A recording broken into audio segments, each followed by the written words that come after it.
there was a woman named Leslie Riley. She had created what was called the Power Start, POWER. And that was what I was trained on. And over the years, I took that Power Start and kind of tweaked it and changed it a little bit with the people that I've been working with. And it sort of morphed from the Power Start into Clear, into Clear. And so when I went to write the book, I reached out to Leslie, and she was so great. She, I said, I started with your work and then built off it. And now I want to write this book. And are you okay with that? Like, is that all right? And she was so supportive. One of the first people to buy the book, and was just very generous with her support and her, kind of mentoring of, go do this, make it happen, which was really neat. But anyway, so Clear wasn't a brand new idea. It was something that I built upon from something that I had learned in my training. And it was neat to be able to meet her and talk to her and get her mentoring and her support in that way. Yeah. So Leslie was your colleague, ex-colleague, or just somebody else? She would be more like a teacher. The teacher, yeah. She was actually a teacher, and that she didn't do the training for me. It was she taught the people who trained me. So she was like a train the trainer, I guess, kind of. Yeah. Kerri, so when I did my training, she wasn't the one that taught me. It was people that she had worked with and that she had learned from. So, yeah. What you just shared is very high level of ethics. It's beautiful, because I have been seeing a lot of people just develop from someone else's ideas and name it differently and proudly go to the world and say, hey, this is my work.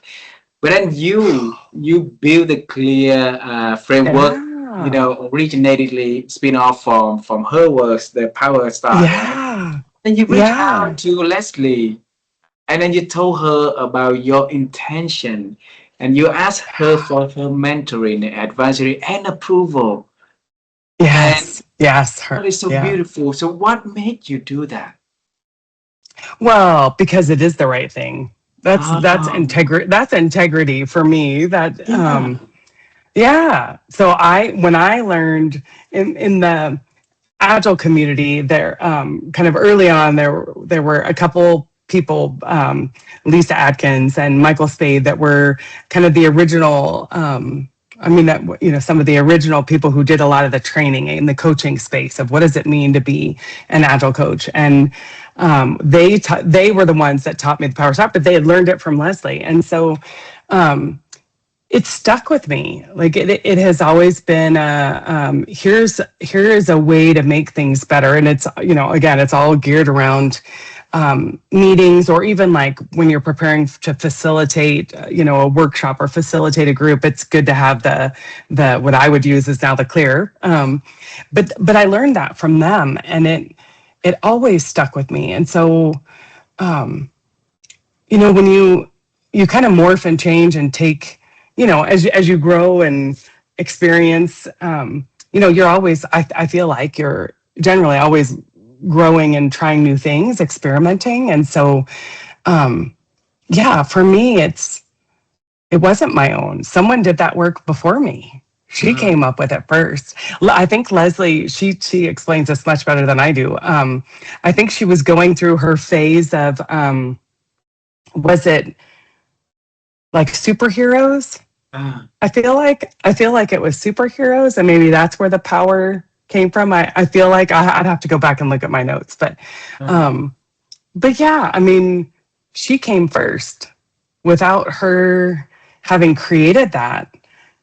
And then my teachers, Lisa and Michael, teaching it to me, I wouldn't have known about it. I wouldn't have been able to work with it with clients and then turn it into my own. So yeah, to me, it's important to respect and appreciate and ask permission for someone, especially when you're using someone else's work and you've used that to create your own thing. It's, Wow. you know, yeah, I think that's, I don't know. I think that's important.